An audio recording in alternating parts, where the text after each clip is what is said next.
¿Cómo anda la gente? Bueno, este,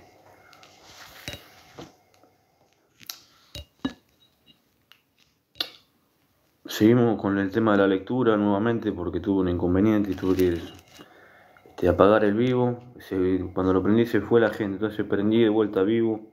Estamos leyendo un libro muy interesante. A medida que lo voy leyendo me va interesando cada vez más. Diálogo de Platón, un libro súper viejo, que es muy filosófico y al mismo tiempo no es viejo porque la filosofía de Platón es buenísima, es muy buena.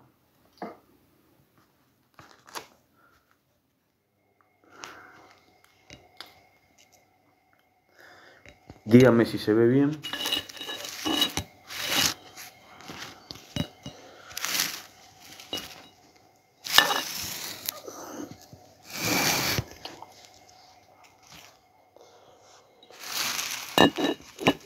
Pero es una campera de puma. Bueno, vamos así con la lectura. Se entrecorta. Estábamos leyendo, ¿cuántas páginas leí en total? 1, 2, 3, 4, 5, 1. Porque no tienen número las páginas. 1, 2, 3, 4, 5, 6, 7, 8. Bueno, 8 páginas. Seguimos con la lectura, que es lo que nos hace salir adelante. El libro son las mejores armas. Y sobre todo algo que les interese. No vamos a leer la revista. Está todo bien con Patoruzú, pero yo no me gusta leer Patoruzú. A mí me gusta leer Platón. A mí me gusta leer cosas que tengan que ver con la realidad de hoy en día y con la realidad vieja, ¿no? Porque parte de la historia es también pasar por lo malo. La teoría del Estado tiene un fundamento ontológico. Existe un paralelismo entre individuo y Estado, pues no es más que la imagen ampliada de la alma humana, psicología social, a las capacidades individuales llamadas apetecer, energía volitiva y razón. Corresponde a 3 vastas funciones colectivas: la economía, la de la defensa y la legislación. El Estado tiene el fin supremo de formar hombres virtuosos. A cada clase compete el cultivo preferente de una virtud social. Los gobernantes cuidarán ante todo de la sapiencia, los guerreros de la valentía, los artesanos de la moderación. La cabal armonía de estas 3 virtudes es la justicia. Solo en la educación de los ciudadanos para cada función no debe decidir el estado o clase social, sino la aptitud de los individuos y la educación vocacional. Platón está persuadido de haber humanizado el Estado, de haber puesto al Estado en armonía con la naturaleza humana. La educación, con estas ideas, ha formulado Platón el clásico sistema de una educación de las clases sociales. Precisa tomar en cuenta la variedad de funciones colectivas. Sin esta idea sería incapaz de cumplir el Estado su delicada y difícil tarea. La educación es autoactividad, esto es, un proceso de propio educando, mediante el cual se dan a luz las ideas que fecundan su alma. El conocimiento no viene al hombre de fuera, es un esfuerzo del alma por adueñarse de la verdad. Como ya se dijo, el papel del educador reside en promover en el educando este proceso de interiorización, gracias al cual llega a sentir la presencia de las ideas. Platón se ha servido de una metáfora para describir la aptitud del hombre que busca, en la intimidad del alma, la forma suprema del espíritu, los valores más altos de la vida. El espíritu en su existencia anterior a la vida pudo contemplar las ideas en un reino celeste. En este mundo terrenal se ha olvidado de ellas, al ser encarcelado en el cuerpo. Pero cuando ve, por ejemplo, actos valerosos, recuerda la idea de la valentía. Observando acciones justas, cae en la cuenta de lo que es la justicia. Estamos encadenados en una cueva con la espalda hacia la entrada. De lo que ocurre afuera solo vemos la sombra que proyecta el sol. También los hechos del mundo sensible no son más que sombras, de las que podemos obtener por reflexión los modelos originarios, las ideas que los inspiran. El medio para elevarnos a los paradigmas, a los ideales de la vida, es el camino señalado por Sócrates. El diálogo que lleva al descubrimiento de los conceptos, de ahí que se llame evocación a este autoconocimiento. Cuando el hombre conoce lo que verdaderamente ocurre, es como evocando, reconoce algo que yacía en su espíritu, algo que dormitaba en el alma y que ahora despierta gracias al diálogo entre maestro y discípulo. El despertar al mundo de las ideas es un proceso gradual. En la educación debese tener en cuenta tanto el cuerpo como el espíritu. Los ejercicios corporales, gimnásticos, la cultura estética y moral y la formación científica o filosófica, todo ello constituye la materia de su plan educativo. La buena educación es la que da al cuerpo y al alma toda la belleza, toda la perfección de que son capaces. Platón, Diálogos. La crónica. Este concepto de la educación halláse vinculado a una peculiar teoría del amor, esencial en más de un sentido para comprender el pensamiento platónico. Por amor platónico suele entenderse un amor que no aspira a la posesión de ser amado, resignándose a ponderarlo y mirarlo a distancia. Bien que de manera apasionada, error, Platón jamás sostuvo la idea de un tal amor impotente, inactivo e infecundo. Los galanteadores débiles y dulzones no tienen sitio en esta teoría. El carácter distintivo del amor platónico no es la renuncia a la posición real del ser amado, sino su relación con los ideales de la vida. Las personas, las obras y las cosas son lo que son, como se ha dicho, por cuantos participan de las ideas, vale decir por el grado de participación en ellas.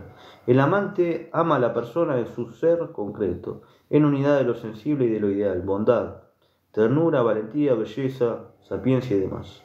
Son cualidades que el amante reconoce, admira y aún promueve en el objetivo de su amor. El amor platónico en suma busca la perfección en el ser amado y aspira de manera activa y constante a la realización e incremento de ideales. Por ello, como las personas, las obras y las cosas reciben su dignidad y hermosura de las ideas, el verdadero amor se eleva de los cuerpos a las ideas. El amor así se convierte en un estímulo y fundamento creador de la vida ascendente. Poesía y mímesis. En torno del problema estético, el banquete y la república constituyen los diálogos que, en clara discrepancia, hacen objeto de estudio al arte, a la valoración positiva del arte. Contenida en lo primero de estos diálogos se opone a la desdeñosa actitud que asume Platón en el segundo, en el Ión. El ostro poético queda ubicado fuera de la razón humana, a título de un don divino, pero en el banquete se fijan las condiciones para superar este punto de vista. No favorable ciertamente a la poesía de la época, el eros es aquí el camino para crear y captar la belleza. Lo bello queda caracterizado como la representación de la idealidad, a través de lo sensible, el universal estético.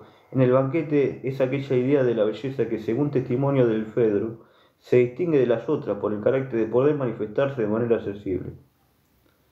La censura que lanza Platón en la República se refiere al arte imitativo, mimético, que solo reproduce en la plástica el mundo sensible, la apariencia mudable del ser y en la poesía los impulsos y pasiones del alma. El Dimurgo, la filosofía natural de la Atlántida. El Eros trata de colmar toda deficiencia, aspira a la perfección en los orígenes del mundo, dice fue la naturaleza, no tiene ni con mucho la significación que se le reconoce como filósofo de la cultura. Combate, ante todo, la interpretación mecanicista de la naturaleza, no obstante que el universo es, a su juicio, un vasto conjunto de hechos y cosas en movimiento. En el Timeo se oye el eco de algunas cosmogonías de la filosofía precedente, de la pitagorárica, en particular, y se refieren pocas ideas problemáticas, sugestivas, como la existencia del Atlántida en un remotismo pasado, la célebre isla legendaria del Atlántico, al oeste de África, frente a las columnas de Hércules, y que fue tragada por el océano, y de que se ocupa en particular el fragmento del diálogo Critias. Interpretaciones del pensamiento platónico. Un pensador como Platón, tan profundo como múltiple, que además echa mano aquí y allá de la metáfora y del mito, ha cumplido de continuo diversas interpretaciones. Su filosofía ya no fue interpretada de manera unánime en la antigüedad. En los tiempos modernos de las discrepancias, como de suyo se comprende, se han ido acentuando. Junto a la interpretación clásica de la filosofía platónica, formulada en este estudio y avalada nada menos por Aristóteles, discípulo directo de Platón, se siguen produciendo otras. La primera interpretación crítica del pensamiento platónico proviene del filósofo y teólogo alemán Fred Schleiermacher, 1768-1834. En su versión y comentario a las obras de Platón, Platonas, 804-10, Schleiermacher trata de fundamentar y ordenar el sistema platónico. Para este filósofo, el primer diálogo escrito por Platón sería el Fedro, en el cual queda expuesto todo un programa filosófico que los diálogos posteriores desenvuelven sucesivamente. Estos diálogos no representarían por esenciales aspectos de la doctrina contra esta interpretación, un mucho artificial. Pronto se iniciaron estudios de carácter genético, tratando de mostrar cómo se fue constituyendo paso a paso la filosofía platónica. Obra clave en este problema fue la Historia y sistema de la filosofía platónica, de Hermann Heidelberg, 1839. Después aparece la interpretación de Hegel, 1770-1831, en su obra Lecciones sobre Historia de la Filosofía, Berlín, 1842. Para este filósofo, la doctrina de Platón es un panteísmo, eso es. La idea es el universo concreto en sí. La idea del bien se realiza en el mundo como espíritu. Todo lo real es ideal, todo lo ideal es real. Una parecida interpretación se halla en Schleiermacher, Studien, Berlín, 1876-79. Véase también de este autor, interpretaciones cabe considerar. Asimismo rechaza el pensamiento de que las ideas existen en las cosas, ello es, de que son inmanentes. Está el francés A. Lévy, la interpretación de la filosofía, una nueva exégesis sobre la filosofía platónica formulada por los 1817-1881 según el Lógica, 1874. Las ideas no serían un mundo de seres metafísicos incorpóreos, sino un reino de formas identificable a los valores. Su esencia no caería en el reino del ser, sino en el del valer. Como fines de vida, las ideas de Platón no tendrían otra estructura que la de los valores. Semejante interpretación, dice Windelband, guarda estrecho vínculo con la moderna teoría del conocimiento fundada por Kant y lleva consigo la pretensión de representar secularmente el platonismo. Estamos leyendo Diálogo de Platón. En efecto, existe una interpretación neocantiana de la filosofía de Platón. Se debe particularmente a la llamada Escuela de Marburgo, teoría de las ideas de Platón. Para esta exégesis, la reminiscencia en el concepto, las ideas por otra parte no serían sino hipótesis de qué se sirve la ciencia para conocer la realidad. A su turno, la idea del bien encarna el imperativo categórico que como tal es la ley que explica la conducta moral del hombre. Recientemente se han emitido otras interpretaciones.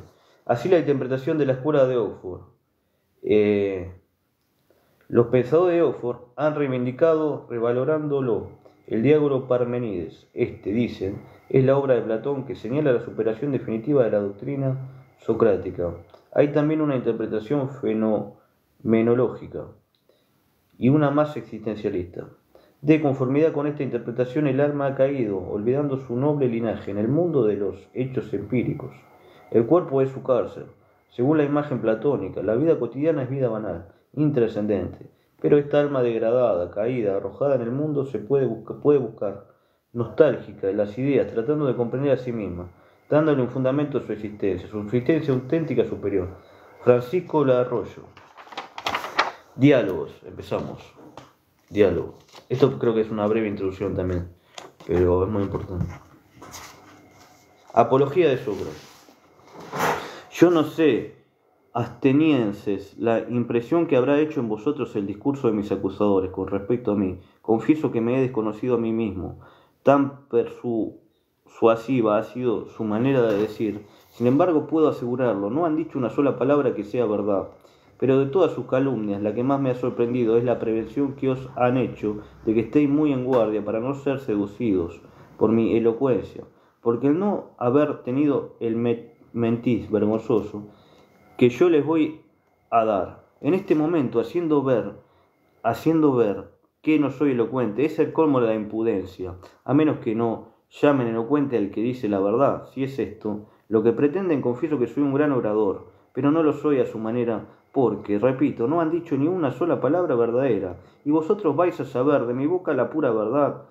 No, por Zeus, es en una arenga vestida de sentencias brillantes y palabras escogidas como son los discursos de mis acusadores, sino un lenguaje sencillo y espontáneo, porque descanso en la confianza de que digo la verdad y ninguno de nosotros debe esperar otra cosa de mí. No sería propio de mi edad venir atenienses ante vosotros como un joven que hubiese preparado un discurso. Por esta razón, la única gracia ateniense que os pido es que cuando veáis que mi defensa emplee términos y maneras comunes, los mismos de que me he servido cuantas veces he conversado con vosotros en la plaza pública, en las casas de contratación y en los demás sitios de que me habéis visto, no os sorprenda ni os irritéis contra mí, porque es esta la primera vez en mi vida que comparezco ante un tribunal de justicia, aunque cuento más de 70 años. Por lo pronto soy extraño al lenguaje que aquí se habla, y así como si fuese yo un extranjero, me disimularéis que os hablase de la manera y en el lenguaje de mi país. En igual forma exijo de vosotros, y creo justa mi petición. No hagáis aprecio de mi manera de hablar, buena o mala, y que miréis solamente con toda la atención posible si os digo cosa justa o no, porque en esto consiste toda la virtud del juez, como la del orador, en decir la verdad. Es justo que comience por responder a mis primeros acusadores y por refutar las primeras acusaciones, antes de llegar a las últimas, que se han suscitado contra mí, porque tengo muchos acusadores cerca de vosotros, hace muchos años, los cuales nada han dicho que no sea falso. Temo más a esto que a Anito y a sus cómplices, aunque sean estos últimos muy elocuentes, pero son aquellos mucho más temibles por cuanto compañeros vuestros, en su mayor parte desde la infancia, os han dado de mí muy malas noticias y os han dicho que hay un cierto Sócrates, hombre sabio, que indaga lo que pasa en los cielos, en las entrañas de la tierra. No sé comprender. Bueno, para eso leo, para comprender justamente, pues si no, no leería tampoco. Si no, voy a leer Patoruzú. Y sabe convertir en buena. Igual aguante Patoruzú, no tengo nada contra. Pero estoy leyendo Sócrates, estoy leyendo Platón, digo. En buena una mala causa. Los que han sembrado estos falsos rumores son más peligrosos acusadores, porque prestándoles oídos, llegan a los demás a persuadirse de los hombres que se consagran a tales indignaciones. No creen en la existencia de los dioses. Por otra parte, estos acusadores son en gran número y hace mucho tiempo que están metidos en esta trama. Os han prevenido contra mí en una edad que ordinariamente es muy crédula, porque erais niños, la mayor parte, o muy jóvenes, cuando me acusaban ante vosotros, en plena libertad, sin que el acusado los contradijese, y lo más injusto es que no me ha permitido conocerme ni nombrar a mis acusadores, a excepción de un cierto autor de comedias, todos aquellos que por envidia o por malicia os han inculcado todas estas falsedades, y los que persuadidos ellos mismos han persuadido a otros quedan ocultos sin que pueda yo llamarlo ante vosotros ni refutarlo. Y por consiguiente, para bata, como suele decirse, con una sombra y que ataque y me defienda, sin que ningún adversario aparezca. Considerad, atenienses, que yo tengo que habérmelas con dos suertes de acusadores. Como os he dicho, los que me están acusando ha mucho tiempo y los que ahora me citan ante el tribunal, y creedme, os lo suplico, es preciso que yo responda por lo pronto a los primeros, porque son los primeros a quienes habéis oído y han producido en vosotros más profunda impresión. Pues bien, atenienses, es preciso defenderse y arrancar de vuestro espíritu en tan corto espacio de tiempo una calumnia envejecida y que ha echado en vosotros profundas raíces. Desearía con todo mi corazón que fuese en ventaja vuestra y mía, y que mi apología pudiese servir para mi justificación, pero yo sé cuán difícil es esto, sin que en este punto pueda hacerme ilusión. Venga lo que los dioses quieran, es preciso obedecer a la ley y defenderse. Remontémonos, pues, al primer origen de la acusación, sobre la que he sido tan desacreditado y que ha dado a mérito confianza para arrastrarme ante el tribunal. ¿Qué decían mis primeros acusadores? ¿Por qué es preciso presentar en forma su acusación como si apareciese escrita? Y que, con los juramentos recibidos, Sócrates es un impío. Por una curiosidad criminal quiere penetrar lo que pasa en los cielos y en la tierra. Convierte en buena una mala causa y enseña a los demás su doctrina. He aquí la acusación. Ya la habéis visto en la comedia de Aristófanes. en la que se representa un cierto Sócrates, y que dice que se pasea por los aires y otras extravagancias semejantes, que yo ignoro absolutamente. Y esto no lo digo porque desprecie esta clase de conocimientos. Si entre vosotros hay alguno entendidos en ellos, que merito, no me formulen nuevos cargos por esta confesión, sino que solo para hacerlos ver que yo jamás me he mezclado en tales ciencias, pudiendo poner por testigos a la mayor parte de vosotros. Los que habéis conversado conmigo y que estáis aquí en gran número, os conjuro a que declaréis si jamás me oíste hablar de semejante clase de ciencias, ni de cerca ciertamente que en todos esos rumores que se han levantado contra mí no hay ni una sola palabra de verdad. Y si alguna vez habéis oído que yo me dedicaba a la enseñanza y que exigía salario, es también otra falsedad. No es porque no tenga por muy bueno el poder instruir a los hombres, como hacía Gorgias de Leoncio, pródigo de deseos egipcias de Lea. Estos grandes personajes tienen el maravilloso talento, donde quiera que vayan, de persuadir a los jóvenes a que se unan a ellos y abandonen a sus conciudadanos, cuando podrían estos ser sus maestros sin costarles un óvulo o óvulo. Y no solo les pagan las enseñanzas, sino que contraen con ellos una deuda de agradecimiento infinito. He oído decir que aquí vino un hombre de Paro, que es muy hábil, porque habiéndome hallado uno de estos días en casa de Carías, hijo de Hipónico, hombre que gasta más con los sofistas que todos los ciudadanos juntos, me dio ganas de decirle, hablando de sus dos hijos: Calías, si tuvieses por hijos 2 potros o 2 terneros, ¿no trataríamos de ponerlo al cuidado de un hombre entendido a quien pagamos bien, para hacerlo tan bueno y hermoso cuando pudieran serlo y les diera todas las buenas cualidades que deberían tener? Y este hombre entendido no debería ser un buen picador y un buen labrador. Y puesto que tú tienes por hijos hombres, ¿qué maestro has resuelto darle? ¿Qué hombres conocemos que sea capaz de dar lecciones sobre los deberes del hombre y del ciudadano? Porque no dudo que haya pensado en esto desde el acto que has tenido hijos. ¿Y conoces alguno? Sí, me respondió. Calías, ¿quién es él?, le repliqué. ¿De dónde es y cuánto lleva? Ese Ebeno, Sócrates, me dijo. Es de Paro y lleva 5 minas. Para lo sucesivo tendré a Ebeno por muy dichoso, y si es cierto que tiene este talento y puede comunicarlo a los demás. Por lo que a mí me toca, atenienses, me llenaría de orgullo y me tendría por afortunado si tuviese esta cualidad, pero desgraciadamente no la tengo. Alguno de vosotros me dirá quizá: pero Sócrates, ¿qué es lo que haces? ¿De dónde nacen estas calumnias que se han apropalado contra ti? Porque si te has limitado a hacer lo mismo que hacen los demás ciudadanos, jamás debieron esparcirse tales rumores. Dinos, pues, el hecho de verdad, para que no formemos un juicio temerario. Esa objeción me parece justa. Voy a explicaros lo que tanto me ha desacreditado y ha hecho mi nombre tan famoso. Escuchadme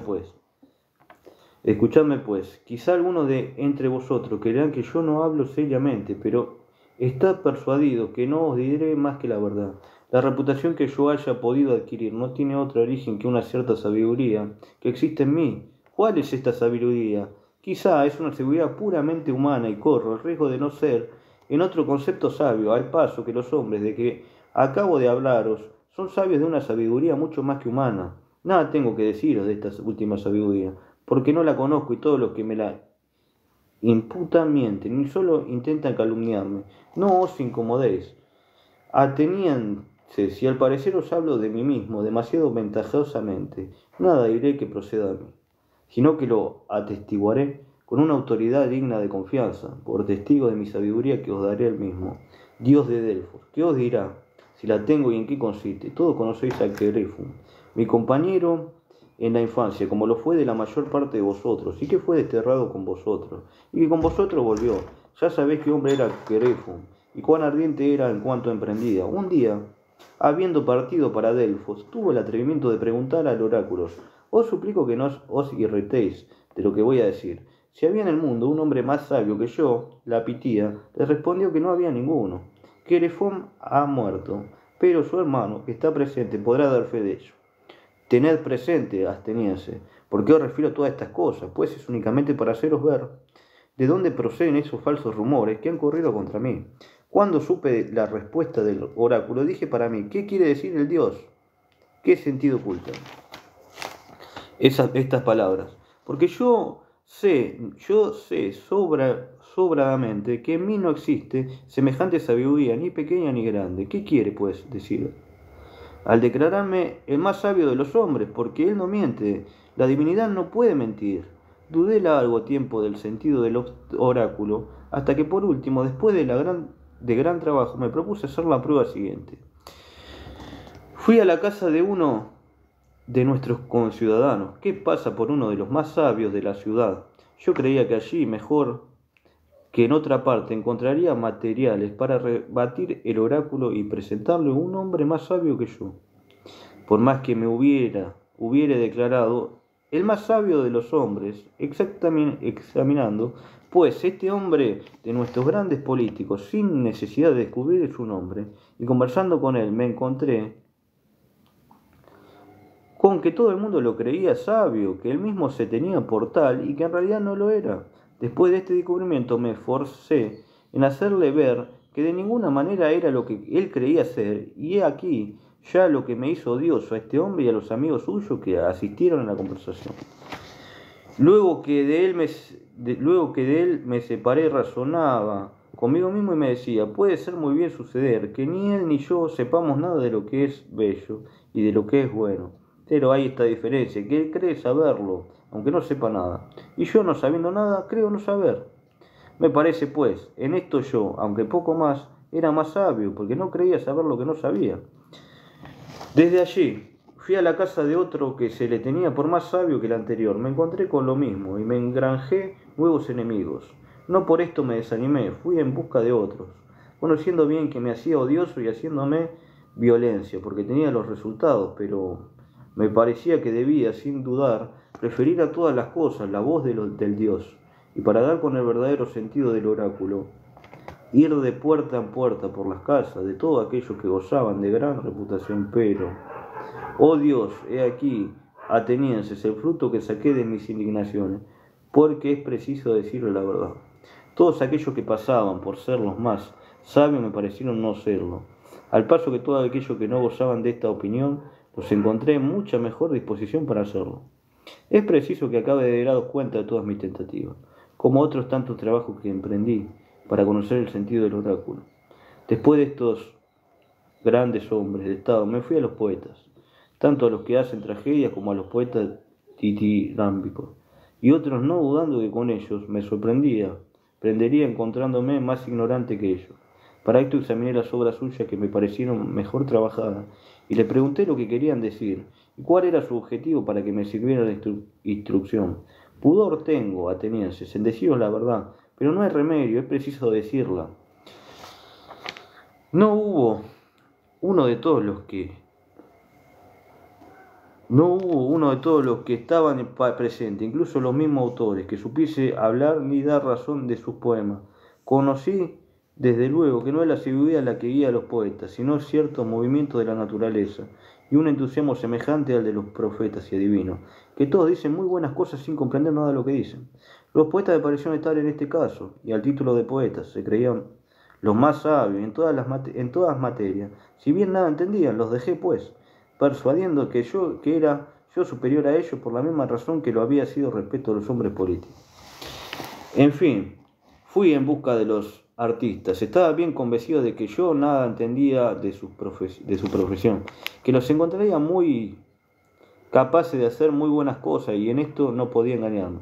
Sabían cosas que yo ignoraba, y en esto eran ellos más sabios que yo, pero, atenienses, los más entendidos entre ellos me parecieron incurrir en el mismo defecto que los poetas, porque no hallé uno que, a título de ser buen artista, no se creyese muy capaz y muy instruido en las malas grandes cosas, y esta extravagancia quitaba todo el mérito a su vitalidad. Gracias por los corazones. Me pregunté, pues, a mí mismo, como si hablara por el oráculo, si querría más ser tal como soy, sin la habilidad de esta gente igualmente, sin su ignorancia, o bien tener la una y la otra, y ser como ellos. Y me respondí a mí mismo y al oráculo, que era mejor para mí ser como soy. De esta indagación, atenienses, han nacido contra mí todos estos odios y estas enemistades peligrosas, que han producido todas las calumnias que sabéis y me han hecho adquirir el nombre de sabio, porque todos los que me escuchan creen que yo sé todas las cosas sobre las que descubro la ignorancia de los demás. Me parece, Ateniense, que solo Dios es el verdadero sabio, y que esto ha querido decir por su oráculo, haciendo entender que toda la sabiduría humana no es gran cosa, o por mejor decir, que no es nada. Y si el oráculo ha nombrado a Sócrates, sin duda se ha valido de mi nombre como un ejemplo, y como si dijese a todos los hombres, el más sabio entre vosotros es aquel que reconoce, como Sócrates, que su sabiduría no es nada. Convencido de esta verdad, para asegurarme más y obedecer al Dios, continué más indagaciones, no solo entre nuestros conciudadanos, sino entre los extranjeros, para ver si encontraba algún verdadero sabio, y no habiéndolo encontrado, tampoco sirvió de intérprete al oráculo, haciendo ver a todo el mundo que ninguno es sabio. Esto me preocupa tanto que no tengo tiempo para dedicarme al servicio de la República ni al cuidado de mis cosas, y vivo en una gran pobreza a causa de este oculto que rindo a Dios. Por otra parte, muchos jóvenes de las más ricas familias, en sus socios, se reúnen a mí de buen grado y tienen tanto placer en ver de qué manera pongo a prueba a todos los hombres que quieren imitarme con aquellos que encuentran, y no hay que dudar que encuentran una buena cosecha, porque son muchos los que creen saberlo todo, aunque no sepan nada o casi nada. Todos aquellos que convencen de su ignorancia la toman conmigo y no con ellos. Y si van diciendo que hay un cierto Sócrates que es un malvado y un infame, que corrompe a los jóvenes, y cuando se les pregunta qué hace o qué enseña, no tienen que responder, y para disimular su flaqueza se desatan con esos cargos triviales que ordinariamente se dirigen contra los filósofos. ¿Qué indaga lo que pasa en los cielos y en las entrañas de la tierra? ¿Qué no cree en los dioses? ¿Qué hace buenas las malas causas? Y todo porque no se atreven a decir la verdad, que es Sócrates. Lo sorprende y descubre que se figuran que saben cuando no saben nada. Intrigantes, activos y numerosos, hablando de mí con plan combinado y con una elocuencia capaz de seducir a largo tiempo, que os soplan al oído todas estas calumnias que han forjado contra mí. Y hoy han destacado con este objeto a Melito, Anito y Licón. Melito representa a los poetas, Anito a los políticos y artistas, y Licón a los oradores. Esta es la razón porque, como os dije al principio, tendría por un gran milagro si en tan poco espacio pudiese destruir una calumnia que ha tenido tanto tiempo para echar raíces y fortificarse en vuestro espíritu.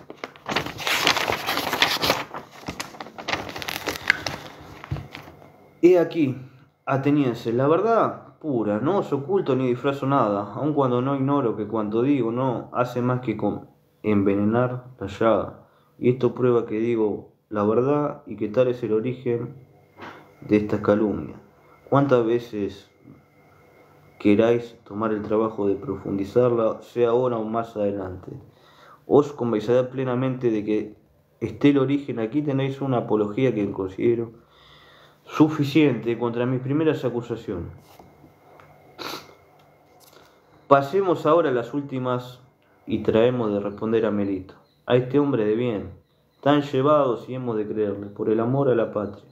Repitamos esta última acusación como hemos enunciado la primera. Él aquí, poco más o menos. Sócrates es culpable porque corrompe a los jóvenes, porque no creen en los dioses del Estado y porque en lugar de estos pone divinidades nuevas bajo el nombre de demonios. He aquí la acusación. La examinaremos punto por punto. Dice que soy culpable porque corrompo la juventud. Yo soy el diablo. Porque corrompo... un chiste, no se lo vaya a hacer. Porque corrompo la juventud, y yo, ateniense, dijo que soy el culpable es Melito, en cuanto, burlándose de las cosas serias, tiene la particular complacencia de arrastrar a otros ante el tribunal, queriendo figurar que se desvela mucho por cosa porque la jamás ha hecho ni el más pequeño sacrificio, y voy a probarlos. Ven acá, Melito, dime, ¿ha habido nada que te haya preocupado más que hacer a los jóvenes lo más virtuosos posible? Melito, nada, indudablemente. Sócrates, pues bien, di a los jueces cuál será el hombre que mejorará la condición de los jóvenes, porque no puede dudarse que tú lo sabes, puesto que tanto te preocupa esta idea. En efecto, puesto que has encontrado al que los corrompe y hasta lo ha denunciado ante los jueces, es preciso que digas quién hará mejores. Habla, veamos quién es. Lo ves ahora, Melito. Tú callas, estás perplejo y no sabes qué responder. ¿Y no te parece esto vergonzoso? ¿No es una prueba cierta de que jamás ha sido objeto de tu cuidado la educación de la juventud? Pero repito, Excelente, Melito. ¿Quién es el que puede hacer mejores a los jóvenes? Melito, las leyes. Sócrates, Melito, no. Es eso lo que pregunto. Yo te pregunto quién es el hombre, porque es claro que la primera cosa que este hombre debe saber son las leyes. Melito, son Sócrates, los jueces aquí reunidos. Sócrates, ¿cómo, Melito? ¿Estos jueces son capaces de instruir a los jóvenes y hacerlos mejores? Melito, sí, ciertamente, Sócrates. Pero ¿son todos estos jueces o hay entre ellos unos que pueden y otros que no pueden? Melito, todos pueden. Sócrates, perfectamente, por era. Nos ha dado un buen número de buenas perceptores. Pero pasemos adelante. Estos oyentes que nos escuchan, ¿pueden también hacer a los jóvenes mejores o no pueden? Melito, pueden. Sócrates, ¿y los senadores? Melito, los senadores lo mismo. Sócrates, pero mi querido Melito, todos los que vienen a la asamblea del pueblo corrompen igualmente a los jóvenes, son capaces de hacerlo mejores. Melito, todos son capaces. Sócrates, se sigue de ahí a que todos los atenienses puedan hacer a los jóvenes mejores, menos yo. Solo yo los corrompo, ¿no es esto lo que me dice? Melito, lo mismo. Sócrates, verdaderamente buena desgracia es la mía, pero continúa respondiéndome. ¿Te parece que sucederá lo mismo que con los caballos puedan todos los hombres hacerlos mejores y que solo a uno tenga el secreto de echarlos a perder? ¿O es todo lo contrario lo que sucede?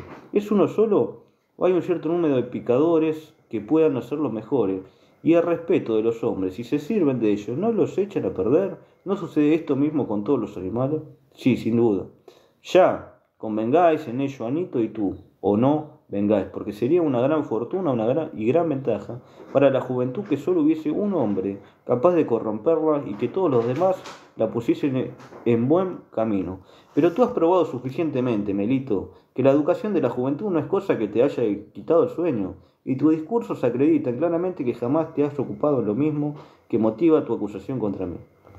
Por otra parte, te suplico, por Zeus, Melito, no me respondas a esto. ¿Cuál es mejor, habitar con hombres de bien o habitar con pícaros? Respóndeme, amigo mío, porque mi pregunta no puede ofrecer dificultad. ¿No es cierto que los pícaros causan siempre mal a los que los tratan y que los hombres de bien producen a los mismos un efecto contrario? Melito, sin dudas. Sócrates, ¿hay alguno que prefiera recibir daño de aquellos con quienes trata a recibir utilidad? Respondeme, porque la ley manda que más respondas. ¿Hay alguno que quiera más recibir mal que bien? Melito, no hay nadie. Sócrates, pero veamos. Me acusa de corromper a la juventud y de hacerla más mala. ¿Sostienes que lo hago con conocimiento o sin quererlo? Melito, con conocimiento. Sócrates, tú eres joven y yo anciano. ¿Es posible que tu sabiduría supere tanto a la mía que sabiendo tú que el roce con los malos causa mal y el roce con los buenos causa bien, me supongas tan ignorante que no sepa que si me convierto en malos a los que me rodean me expongo a recibir mal, y que a pesar de esto insista y persista queriéndolo y sabiéndolo?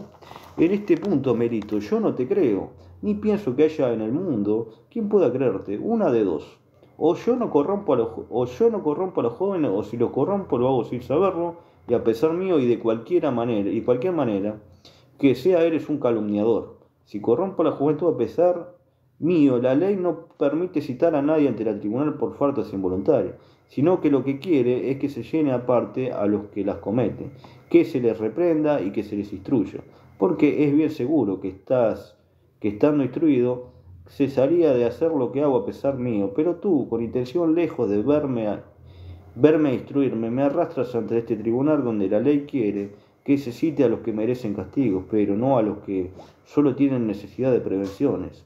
Así, atenienses, he aquí una prueba evidente, como os decía antes, de que Melito jamás ha tenido cuidado de estas cosas, jamás ha pensado en ellas. Sin embargo, responde aún y dinos, ¿cómo corrompo a los jóvenes? Es según tu denuncia, enseñándoles a no reconocer los dioses que reconoce la patria, enseñándole además a rendir culto bajo el nombre de demonios a otras divinidades. ¿No es cierto lo que dices? Melito, sí, es lo mismo. Sócrates, Melito, en nombre de estos mismos dioses, ¿de qué ahora se trata? Explícate de una manera un poco más clara por mí y por estos jueces. ¿Por qué no acabo de comprender si me acusas de enseñar que hay muchos dioses? Y en este caso, si creo que hay dioses, no soy ateo y falta la materia para que sea yo culpable. O si estos dioses no son del Estado, ¿Es esto de lo que me acusas? O bien, me acusas de que no admito ningún Dios y que enseño a los demás a que no reconozcan ninguno. Melito, te acuso de no reconocer a ningún Dios.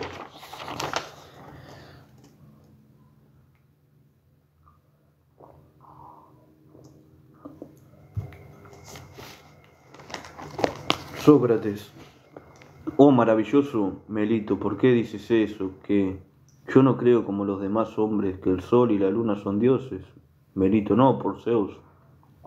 Atenienses, no lo cree, porque dice, el sol es una piedra y la luna una tierra.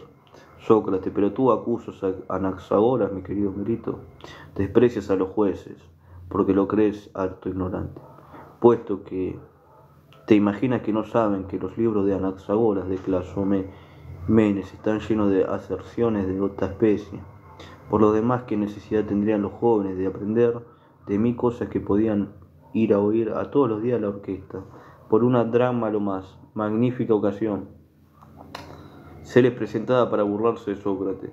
Si Sócrates se atribuyese doctrinas que no son suyas y tan extrañas y absurdas, por otra parte, pero dime, en nombre de Zeus, ¿pretende que yo no reconozca a ningún dios?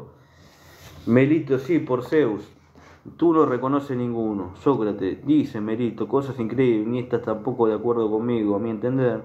Parece ateniense que Melito es un insolente que no ha intentado esta acusación, sino para insultarme con toda la audacia de un imberbe, porque justamente solo ha venido aquí para tentarme y a proponerme un enigma diciéndome a sí mismo. Veamos si Sócrates, este hombre que pesa por tan sabio, reconoce que me burló y que dio cosas que se contradicen, o si consigo engañar no solo a él, sino a todos los presentes. Efectivamente se contradice en su acusación, porque es como si dijera, Sócrates es culpable en cuanto no reconoce dioses, y en cuanto los reconoce, ¿y no es esto burlarse? Así lo juzgo yo, seguidme pues. Ateniense, os lo suplico, y como os dije al principio, no os irritéis contra mí, o os hablo a mi manera ordinaria. Respondeme, Melito, ¿hay alguno en el mundo que crea que hay cosas humanas y que no hay hombres, jueces, mandad que responda y que no haga tanto ruido? ¿Hay quien crea que hay reglas para enseñar a los caballos y que no hay caballo? ¿Que hay tocadores de flauta y no hay aire de flauta? No hay nadie, excelente Melito. Yo responderé por ti si no quieres responder, pero dime, ¿hay alguno que crea en cosas propias de los demonios y que sin embargo crea que no hay demonios? Melito, no, sin duda. Sócrates, ¿qué trabajo ha costado arrancarte tal confesión? Al cabo responde, pero es preciso que los jueces te fuercen a ello. Dice que reconozco y enseño cosas propias de los demonios, ya sean viejas o nuevas, siempre es cierto, por tu voto propio, que yo creo en cosas tocantes a los demonios, y así lo ha juzgado en tu acusación. Si creo en cosas demoníacas, necesariamente creo en los demonios, ¿no es así? Sí, sin duda, porque tomo tu silencio y por un consentimiento. Y estos demonios, ¿no estamos convencidos de que son dioses o hijos de dioses? ¿Es así, sí o no? Melito, sí.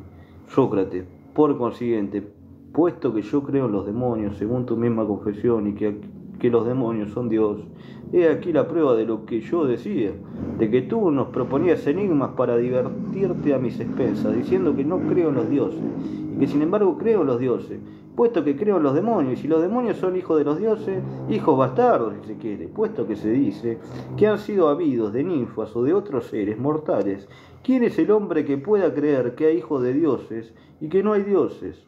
Esto es tan absurdo como creer que hay mulos nacidos de caballo y asno, y que no hay caballo ni asno, así. Melito, no puede menos de que hayas intentado esta acusación contra mí, por solo probarme, y a falta de pretexto legítimo por arrastrarme ante el tribunal, porque a nadie que tenga sentido común puede persuadir jamás de que el hombre que cree que hay cosas concernientes a los dioses y los demonios pueda creer. Sin embargo, que no hay demonios, ni dioses, ni héroes, esto es absolutamente imposible, pero no tengo necesidad de extenderme más en mi defensa, atenienses, y lo que acabo de decir basta para hacer ver que no soy culpable, que la acusación de Melito carece de fundamento. Estás persuadidos, atenienses, de lo que os dije en un principio, de que me he atraído muchos odios, que esta es la verdad y que lo que me perderá. Si sucumbo, no será ni Melito ni Anito. Será este odio, será esta envidia del pueblo que hace víctimas a tantos hombres de bien y que hará parecer en lo sucesivo a muchos más, porque no hay esperar que se satisfagan con el sacrificio solo de mi persona. Quizá me dirá alguno, no tienes reconocimiento, Sócrates, no haberte consagrado a un estudio que te pone en este momento en un peligro de muerte. A este hombre le daré una respuesta muy decisiva y le diré que se engaña mucho al creer que un hombre de valor tome en cuenta los peligros de la vida o de la muerte.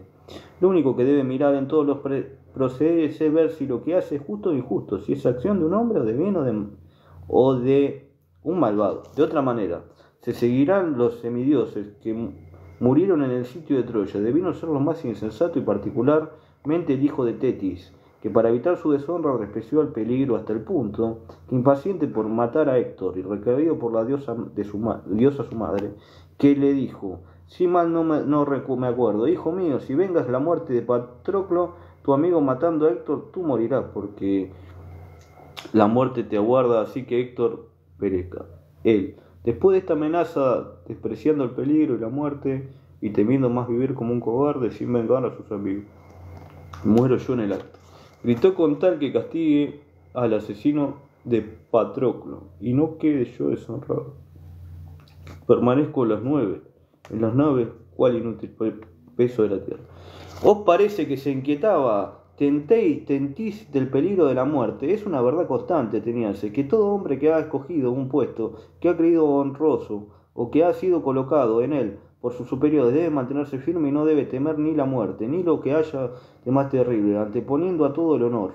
Me conduciría de una manera singular y extraña, atenienses, si después de haber guardado fielmente todos los puestos que me han destinado a nuestros generales en Potidea, en Anfípole y en Delio, y de haber expuesto mi vida tantas veces, ahora que el Dios me ha ordenado, porque así lo creo, pasar mis días en el estudio de la filosofía, estudiándome a mí mismo y estudiando a los demás, abandonase a este puesto por miedo a la muerte o cualquier peligro. Verdaderamente esta sería una deserción criminal y me haría acreedor a que se me citara ante este tribunal como un impío que no cree en los dioses, que desobedece el oráculo, que teme a la muerte y se cree sabio. Bueno, ya está. Por ahora ya está la lectura. Me parece muy entretenido, pero lo quiero seguir leyendo, ¿no? Lo quiero seguir leyendo. Bastante leemos hasta el momento. ¿Cuánto llevamos de lectura? Bueno, 48 minutos, casi 2 horas en total de lectura. Así que bueno, muchas gracias a todos y chao.